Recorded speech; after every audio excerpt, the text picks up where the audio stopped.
Hey, it's Gabe from Better Patterns. Today we're jumping into Adobe XD to play around with real data in your designs. Right now I'm playing around with this Tom Brady 2018 stat screen that I made, and I want to populate all his game breakdown stats from 2018 against the 16 opponents. So to do that, I could either manually go to a website and copy them in one by one, or I could find a website that has this data, kind of an Excel format, and put it into a Google Sheet, which is exactly what I did here. So I have this Google Sheet with all the stats that I need. The columns and the rows here map exactly to what I have already pre-populated in XD. So these date, opponent, result columns up top map to these columns in Google Sheets. And what I can do is in XD, if I download the plugin called Google Sheets, I can actually paste a public link that's pointing to that data and then populate it in my design. And we're actually going to use a repeat grid to take it one step further, where I can just drag down this data. And as I drag it down, it'll go from row to row to row and populate that data right in there for me. So to get started, obviously we need to install this Google Sheet plugin. So you can do that by clicking on that plugin icon in the bottom left and then searching for that. Once we head over to Google Sheets here, we have this set up. If you don't have a Google Sheet set up, it's very easy to do. You can also use local CSV files if you want to do that and load them in through the XD plugin. Either way, I use an online version of Google Sheets just so it's available to me anywhere. And I can click share now. So once I click share, this link becomes public to anyone who has this link. So that will be the plugin. So I'll go back to XD now. I want to make sure I'm selecting the right item to populate before I do this. So in this case, it's going to be the stat row here.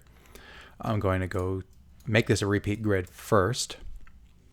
Now that it's a repeat grid and it's selected, I'm going to go to Google Sheets and paste that link that I just copied. I'll hit continue. And right away, it'll show the Google Sheet content versus what I have in XD.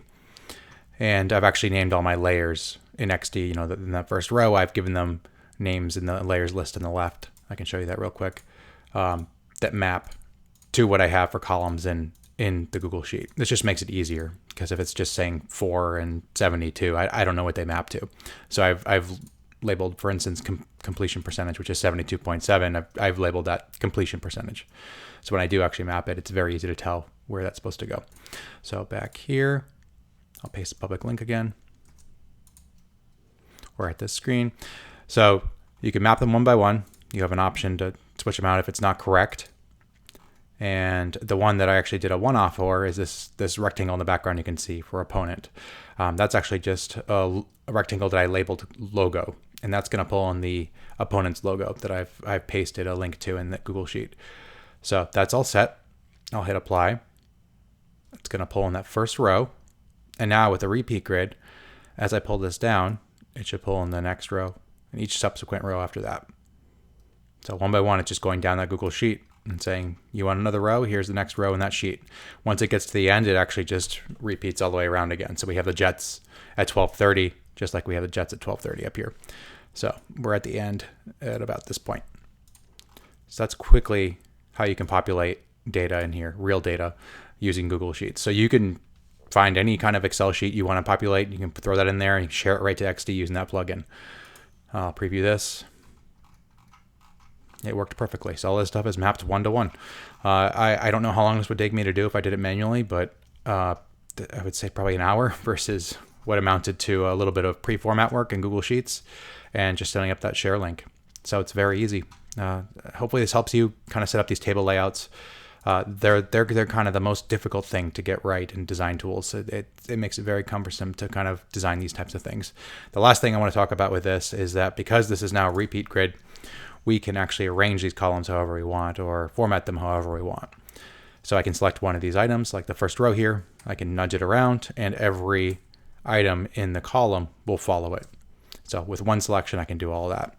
I can also do formatting with that too. If I wanted this to be a different color, it would map all the way down.